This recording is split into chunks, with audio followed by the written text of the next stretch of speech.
Hello, everyone. Good morning. First of all, thank you to all of the organizers, especially to Casa Africa, to Naveen and Anna for inviting me, for being here with all of you and learning from your business and from your stories. Today, I'm going to share my own story as a founder of Bridge for Billions. We are an online ecosystem that creates entrepreneurship programs for entrepreneurs worldwide, and our mission is to democratize access to entrepreneurship training and mentoring in the initial phases of the journey, which is where most entrepreneurs fail. Um, Behind every story, behind every business, there is the story of a founder. So I'm going to start telling you my own story. So I'm from Spain. I'm from Madrid. I come from a low-income family in Madrid. My father passed away when I was 13, and life was kind of very challenging, financially and of course as a family. But when I was 16, my life changed totally. I got a scholarship to attend international high school. It was called United World College. I went to the one in the US, and there were 200 students from 100 nationalities. And of course, coming from a low-income family, suddenly getting to that high school where there are people from everywhere, all socioeconomic levels, what I learned was very from a very early age was talent is everywhere, but access to opportunity is not. So coming from Spain, I thought, okay, I want to change the world. I want to work in international development, in humanitarian aid. And of course, I graduated from that high school and I went to India as a volunteer.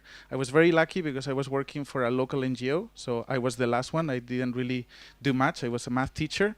But immediately that's where I encountered the horrors of the humanitarian world, the industry of poverty, which I hated back then and I still hate today. One of the things that definitely traumatized me was, you can see a water pump that is broken, and it's broken because there is no sustainability model behind. You see solar panels that are broken. Again, there is no model behind. There is no sustainable model. So at that time, when I was 17, 18, I thought the challenge was the technology. The technology wasn't well designed. So myself, I wanted to work as an engineer and design products and services for people at the bottom of the pyramid. I thought the problem was how the technology was designed. So I got another scholarship to study at Brown University. I studied Chinese and mechanical engineering, and that's what I wanted to do. I wanted to become an engineer developing products and services for people at the bottom of the pyramid. I knew that my experiences were ideal for this, but once, over and over again I worked with Engineers Without Borders, what I was seeing was constantly the world of volunteerism. Wanted to do good, trying to go to Nicaragua, dig a hole for 2 weeks and feel that you're changing the world. That's not changing the world. The way that the world has changed is actually through entrepreneurship. So as an engineer, I was working in China, I worked in Thailand, and that's when I realized as an engineer, I was never going to be able to create and design all the products and services for my consumers. But I knew there were innovators, local innovators that had local solutions to their local problems. And what they were struggling with was actually launching their enterprises, launching those solutions and taking them to market. And that's when I was at Carnegie Mellon. I got another scholarship to do my master's there. And that's where I read this book and started hearing the story of Paul Pollack. Does any one of you know Paul Pollack? So Paul Pollack is an American psychiatrist in the 60s. He left the US and he trained himself to become an engineer, an agronomist.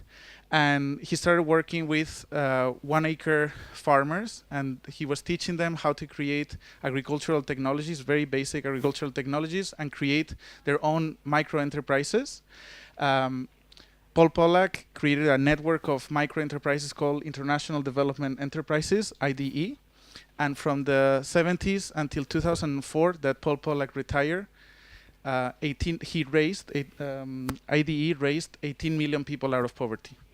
As an engineer and always, wanted to work for the UN or the World Bank, I realized that those models top-down wasn't working. We were wasting a lot of millions of dollars, and other models more bottom up through enterprise development was actually working.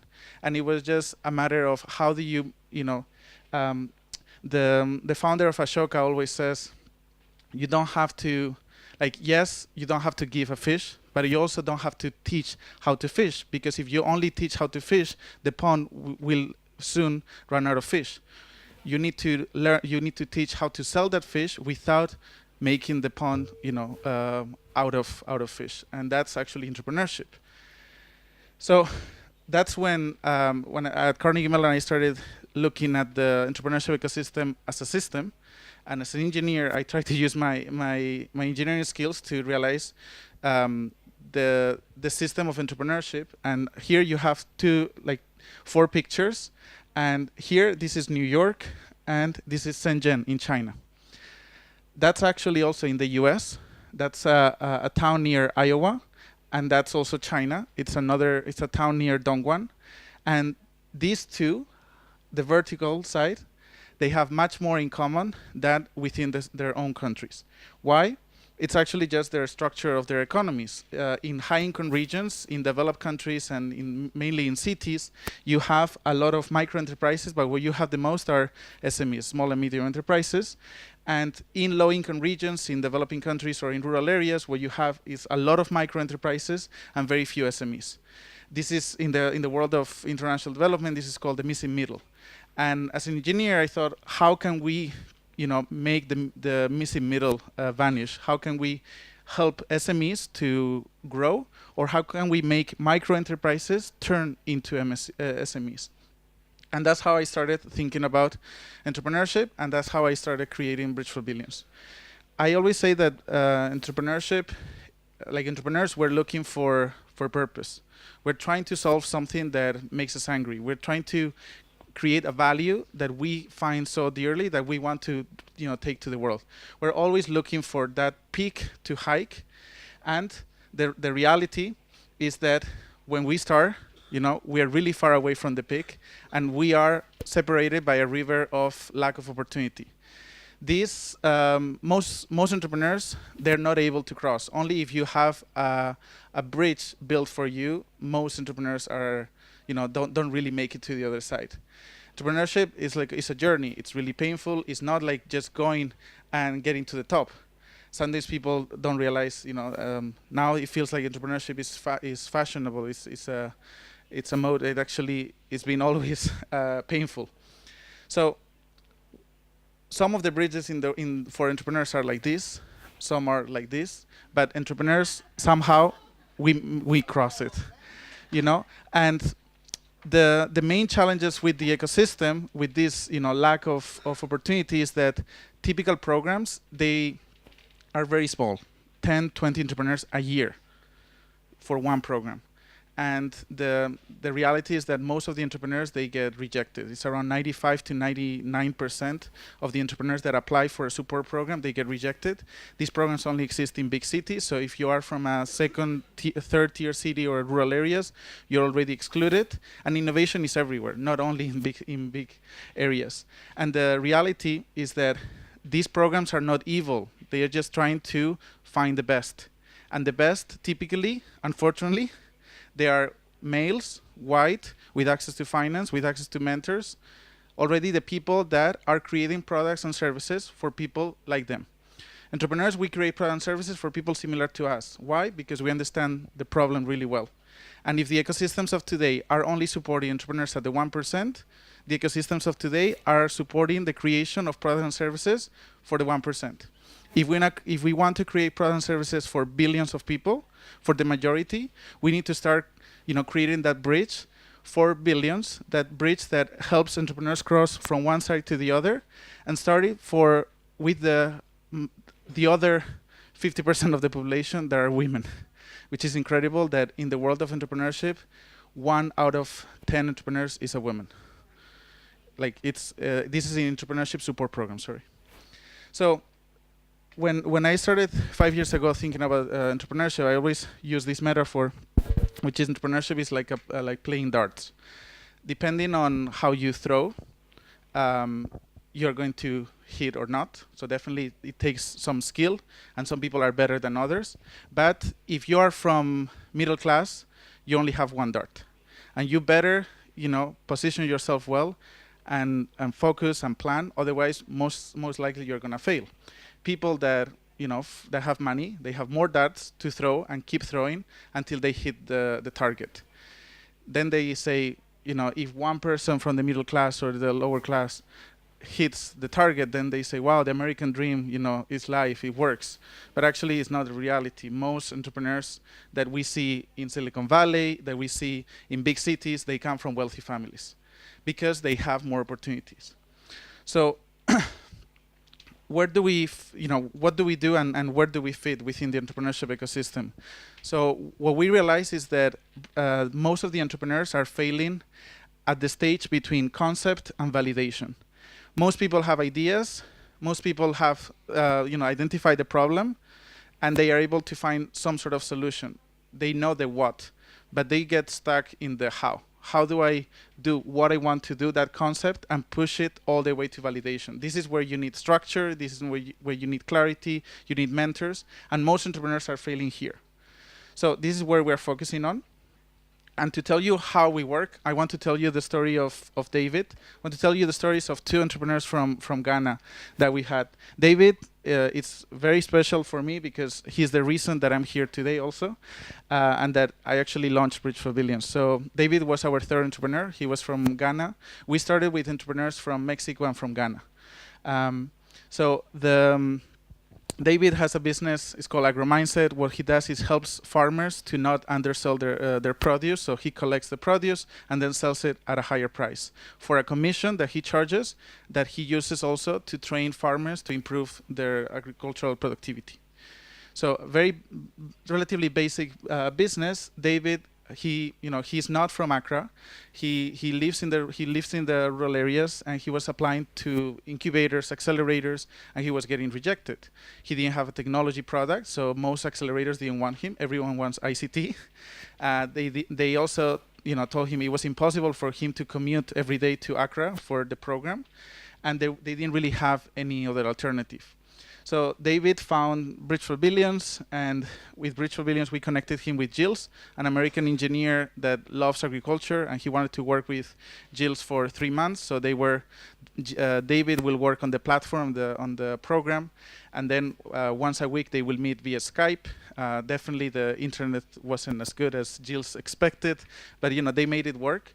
And David graduated, and within a year, that was more or less around the time that I was doubting, okay, do I continue Bridge for Billions? Do I stop? And that's what happened, was that David, within a year, was named Forbes 30 Under 30 for Africa. So for me, this was the proof that what we were doing was working. There are fighters around the world, fighters that already know and have an innovation that needs to go to market, but they are struggling to cross the bridge. And with the structure and the training, we were able to do that. So that's David, but I also want to tell you the story of Ivy. So Ivy, she's from Ghana. She is a young software developer. She was the typical girl that always wanted to she loved computers. She really wanted to do software development, but she received a lot of criticism from their peers because she was the only girl in the class among all the software engineers. So Ivy wanted to change this, and also she said that software developers in many cases are much better. Women software developers are much better, more patient, and they're more creative. So she created a company called Developers in Vogue. She was part of the Bridge for Billions program built with Impact Hub, and she got connected to a mentor. She was working on the platform, graduated, and within a year also she was named one of the 50 most influential Ghanaians. So this is what I'm trying to say is we're definitely very lucky to find these entrepreneurs, but these entrepreneurs exist, and the world needs to hear the stories of these African male and female entrepreneurs, because otherwise the world will keep thinking of Africa as the horrible way that many people think. Actually, David also was here. Both of them are here. So how do we work and what do we do? So we build ecosystems. We are a software platform that helps the current entrepreneurship ecosystems around the world to become stronger. We build bridges, we build entrepreneurship programs so that entrepreneurs from one sector can cross to the other. And we partner with corporates, with foundations, with universities, with governments to create a bridge for one of these three reasons. So corporates, they want to innovate, they want to find innovation within the cosmetic industry, and they know there are entrepreneurs working in that industry, creating new materials, creating new ways of production. So with Bridge for Billions, they can create a bridge to attract those entrepreneurs and help them cross to the other side, to the side of growth. Foundations want to solve a particular problem, and there are entrepreneurs already working on those problems, so they can help us find those entrepreneurs and help them with the mentoring and the support that they need. And then the last one is the universities, and many foundations, they also want to do this. They want to educate the youth, especially in entrepreneurship. Entrepreneurship is a process, and entrepreneurship can be taught. And this is, the skill of the future. Unfortunately, my mom's generation, they had a job, but in our generation, we don't have enough jobs, and we have to create our own. So, and we are in a labor market that wasn't prepared for us. It was prepared for our parents' generation. So we need to change that. And entrepreneurship definitely is the way. So we have 12 areas of innovation, and we partner with all of these organizations to create those bridges. And how does it work? Imagine a university or foundation uses our software. They can launch an application. So all the entrepreneurs and all the mentors register. They can filter the applicants. And once they are filtered, they have an admin panel where they can connect entrepreneurs and mentors with an algorithm. So you can connect them based on skills, on language, or like needs of the project, interest of the mentors.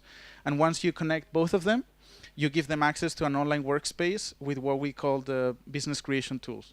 This is our methodology. It's an innovation-based entrepreneurship methodology that is guiding the entrepreneur in learning the key components and applying it to their business. So we don't do videos. Videos are unidirectional learning. You're actually interacting with the platform, working on your business, structuring it with your team, and then once a week, a mentor that is matched with you from home or from the office goes into the platform and provides feedback on what you've done. Every time they validate one of the tools, this gets published in your visual business plan. And when you finish the 8 tools, the process takes between 3 to 6 months. You have a visual business plan ready to be exported as a PDF. This is your tangible product, but the entrepreneurs going through this process, they have either a cash prize at the end, or they have an event where investors come in. This is more or less, I don't want to bore you with how it works, but this is more or less how it looks. You can digitalize the applications, you do the matching, then this is the platform with the 8 tools, and you go step by step. And at the end, the entrepreneur has the visual business plan to download. Today, 470 already, actually, 470 entrepreneurs from 40 countries have graduated Bridge for Billions. The 2 numbers that I'm most proud of is that 79% of the business that graduate are still alive today, and 47% of the founders that graduate are female founders. Just to share, like compared to traditional programs that only have around 9 to 10% women participation rate, we are much more balanced. But again, if we want to create the products and services for the majority of the world, we need to start with the other 50% of the entrepreneurs, which is quite basic. So this is more or less how we work. We build bridges with different corporates, with different foundations, and then we also create our own program, which is the Leap. So any entrepreneur that doesn't have access to any of these programs, they can go online and apply to the Leap. The Leap is our own program where we connect entrepreneurs and mentors. We give them the same software that Coca-Cola or MIT or Ashoka is using. And then we create a community, an online community of entrepreneurs where there is peer learning. We do webinars, we do checkpoints, and then also we do connection to investors. We've created a global network of investors, so every time an entrepreneur graduates and it matches with an interest of an investor, so there is an investor in Germany that wants to invest in agro businesses in Ghana. So every time that entrepreneur graduates, we do the connection and we match them the same way we do with entrepreneurs and mentors. This is the process. They apply, we find them a mentor, they go through the program, then you keep adding, you keep getting more support from the community, you get your visual business plan, and then you become an alumni for forever. This is our ecosystem. We're looking for more partners, and the last partner I just want to mention is UNIDO. So the United Nations Industrial Development Organization is going to use Bridge for Billions for their Sub-Saharan Africa entrepreneurship programs. We're going to start in Ethiopia, in Nigeria, and in Cameroon.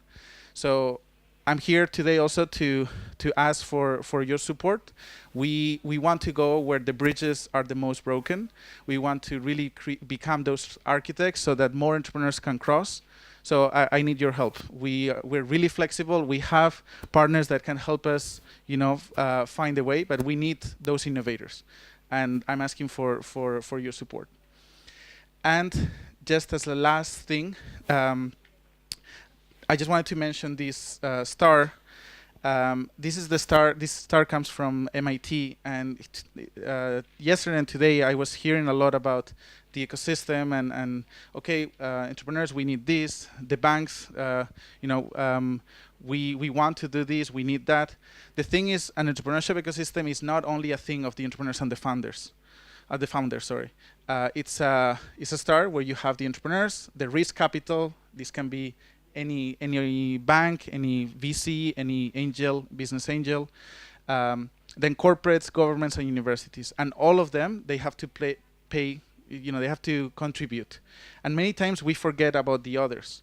And for a thriving entrepreneurship ecosystem, we definitely need entrepreneurs, but the government needs to make it easy to start businesses. Universities need to create the youth that actually has the skills to launch a business, and then there needs to be links between the small and the large companies for business to happen. If the corporates in Africa do not employ the supply chain in a way that is beneficial to the SMEs in Africa, we have a problem. If the governments are not supporting the entrepreneurs with opening to open a business, it takes you 40 days or 60 days in some cases. It's impossible to really operate. If you don't get money from the bank, if the investors are so risk adverse that they were not going to invest in entrepreneurs, we have a problem. So definitely entrepreneurs, we need to pay our part, we need to contribute, but there are 4 other agents that need to change so that the star works. And that's why connectors are important. So look in your country and see who are those ecosystem builders, because they are the ones that are going to help you as an entrepreneur, or if you are a bank, to connect with the right university, with the right company to do things for the system. When we start talking about an ecosystem, instead of just me as a bank or me as an entrepreneur, we start making changes. This is very new even here in Spain. The entrepreneurship ecosystem in Spain is still broken, but we're working towards that, and we all have to pay, we all have to contribute. And that's it. I just want to finish with this sentence, that this simple formula for success, which is resilience plus resourcefulness, is equal to success. This is very simple, but very complex.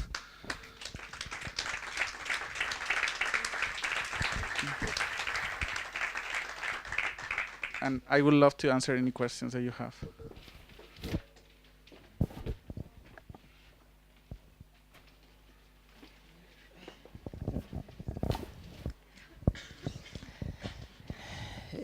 Oui, French.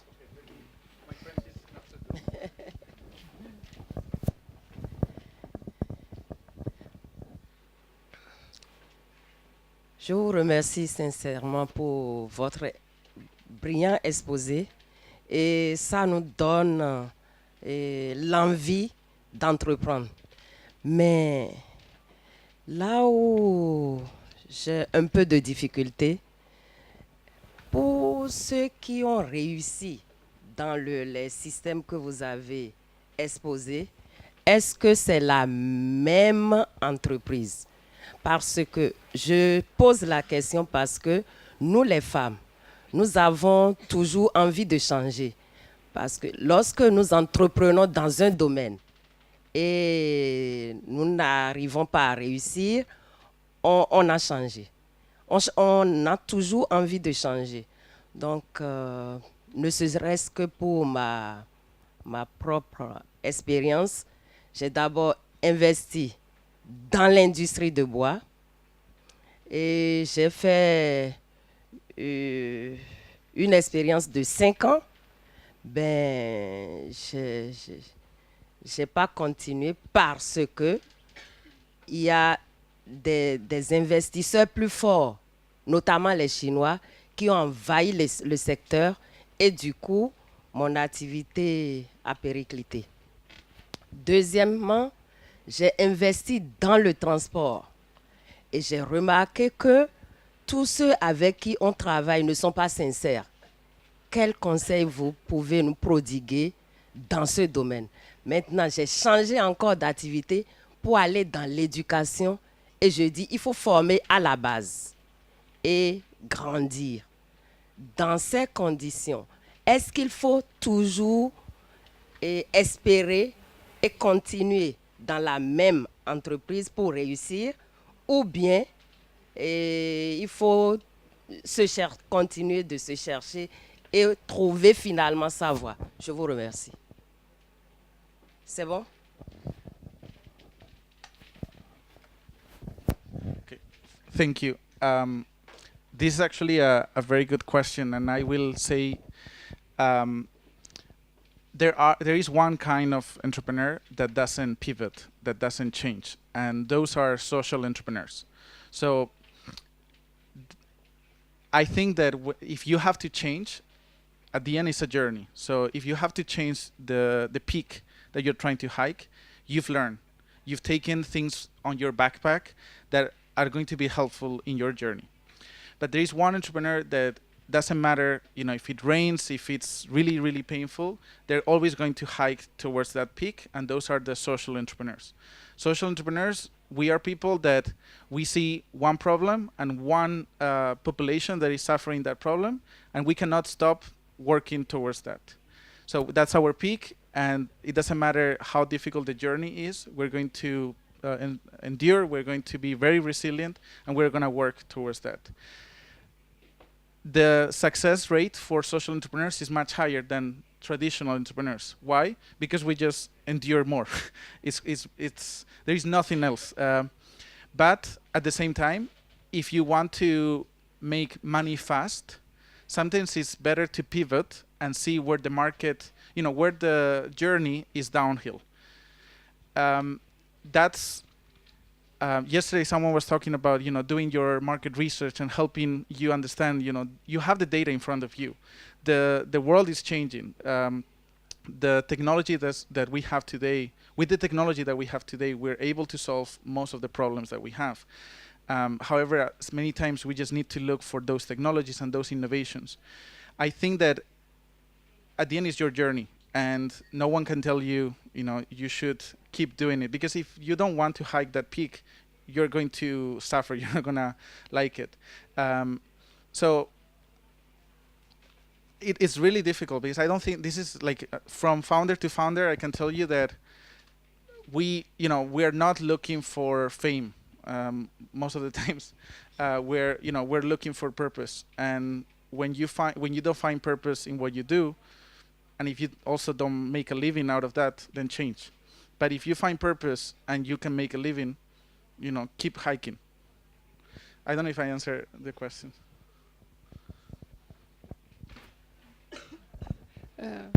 Pablo, thank you very much. I think you have really presented a fantastic model which all the youth of Africa would like to really to follow you.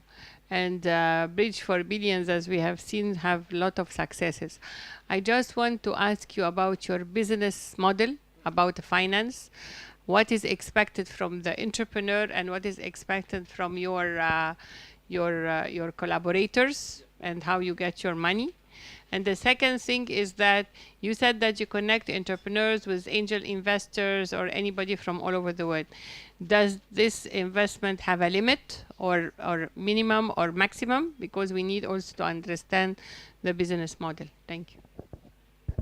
So we have a hybrid business model. So we have a B2C model where the entrepreneurs that apply from online directly, they pay a fee that is subsidized.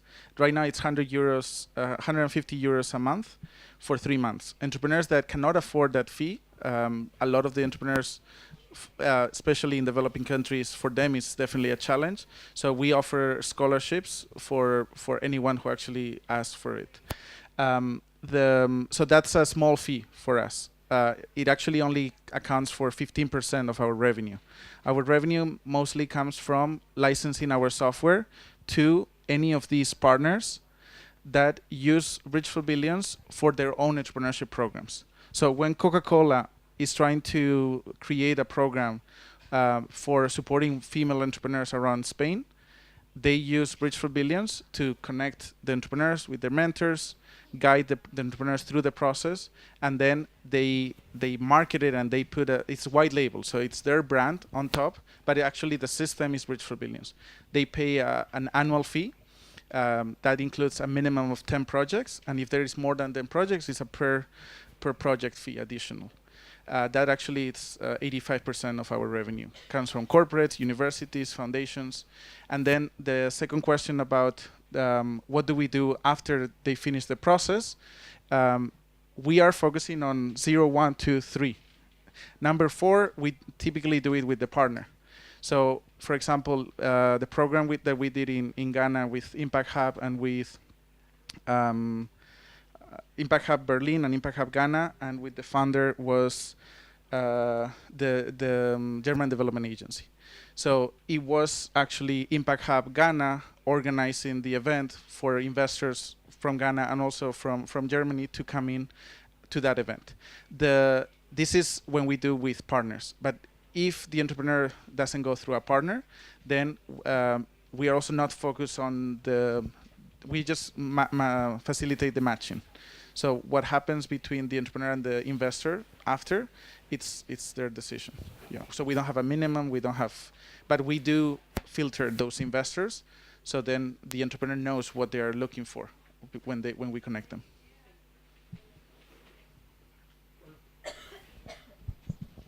Sí. Bueno, Pablo, enhorabuena, sin duda es ilusionante lo que nos cuentas. A mí se me queda un poco de duda sobre los mentores privados. ¿Ellos invierten en busca de una rentabilidad en ese proyecto o sencillamente son recursos que invierten mediante sus fundaciones? Por ahí va la cosa. Los mentores, I'll answer in English, pero los mentores ¿a qué te refieres? ¿Los inversores o los mentores? No, los mentores. Vale. Bueno, hay mentores e inversores. Sí. Perfecto, Okay. Inversores. Okay, so our mentors are all volunteers. Mentors, they join the platform because they imagine someone has been in their industry for 15 years. I've been working in Coca-Cola for 15 years. I know a lot of about the beverage industry, and I'm an expert in marketing, but I'm not next to the innovation in my sector. So with Bridge for Billions, we can put you in contact with entrepreneurs in your sector, and you can contribute to their business at the same time you are learning. So there is this concept in mentoring, which is reverse mentoring.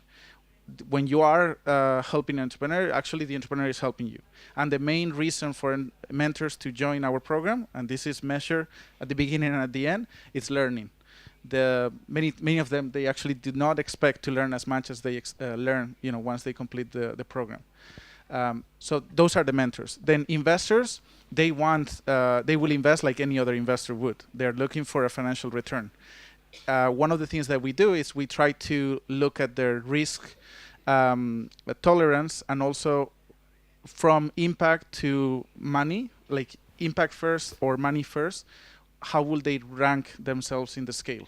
So that way, when we are, when we're talking to entrepreneurs that are more social driven, or some of them are actually foundations or NGOs, then we know how to match them. But we have all kinds of investors. We have the traditional investor, business angel investor that is just looking for profit.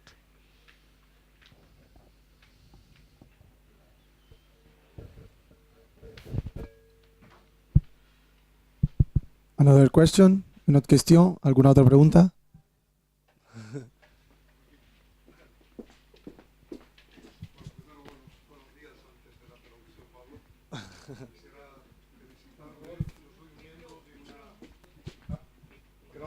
Gracias. Buenos días, Pablo. En primer lugar, yo quisiera felicitarle. Yo pertenezco a una organización, es la Federación Fedepymes de Las Palmas de Gran Canaria, que impulsa y promociona las relaciones entre empresarios, emprendedores, para que tengan éxito. Y me fijé mucho en su última transparencia, donde usted hablaba de resiliencia, recursos y éxito. Y quisiera saber la opinión de usted como un joven destacado, preocupado por temas del desarrollo, sobre valores, justicia y resiliencia, en breves palabras, y cómo esto influye en el desarrollo de los países y sobre todo en el desarrollo de las mujeres, y en este caso de las mujeres de todo el mundo y de las mujeres africanas. Gracias. I'll answer in English. Yeah. Okay. So for us, resourcefulness for us is your ability to constantly look for resources where you don't find them. So it's, as we say in Spanish, to look for resource under a rock. So for us, this is, resourcefulness is critical. Justice, I'm a person that I think that, mercy is above justice. And if you ask me about my values, and actually the values of Bridge for Billions, there are three. It's initiative, resilience, and empathy. The main challenge, and I think these are the values of any entrepreneur in the world. If you're not if you don't have initiative, you're not going to start. If you don't have initiative, you're not going to do what others are not doing. If you don't have resilience, you're not going to endure. You're not going to last long. And if you're not empathetic, you're not going to be able to understand your client. You're not going to be able to convince your team to get to, with you. You're not going to be able to sell. So I think that, yes, justice is important, but I will put these other values in front of justice.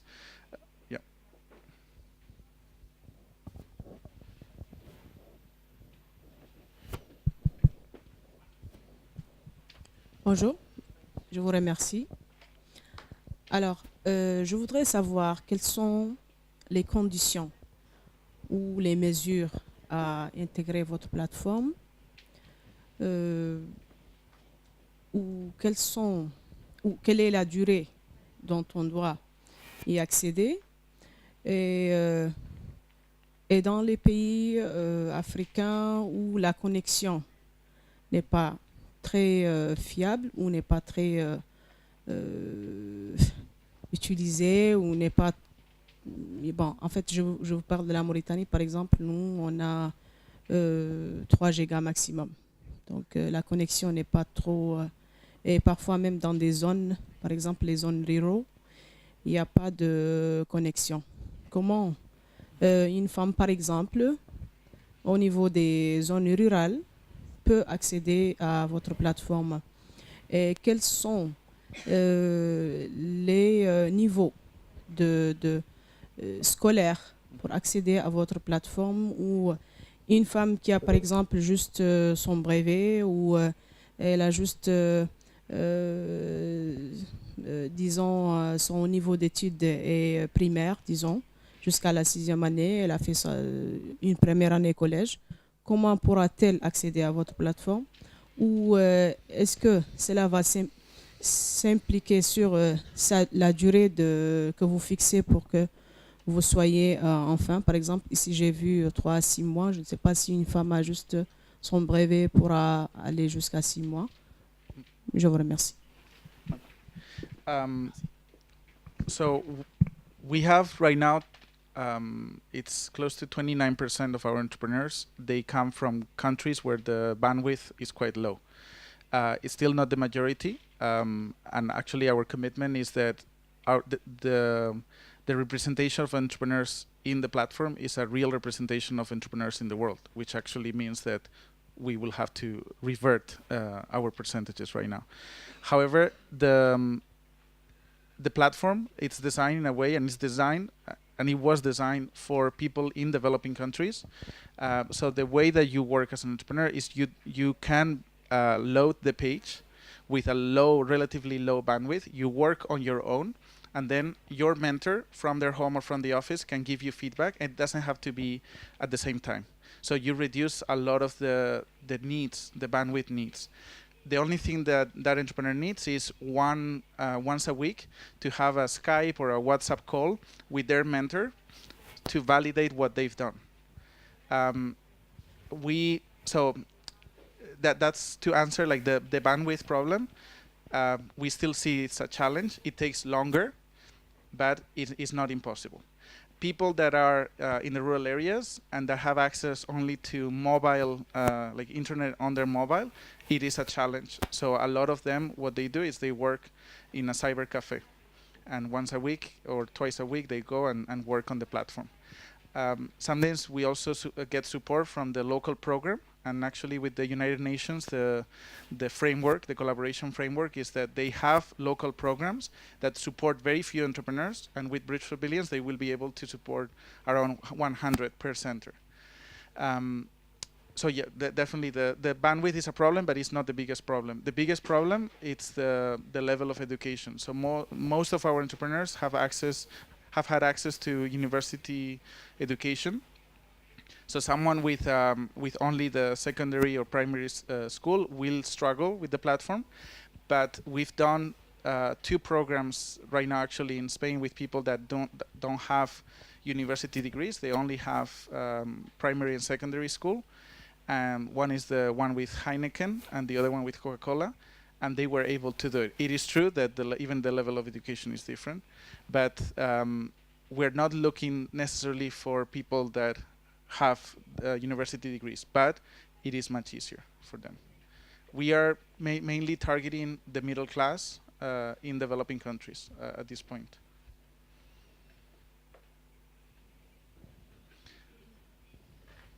¿Alguien más? No, pues Pablo, muchas gracias. El micro, a no ser café.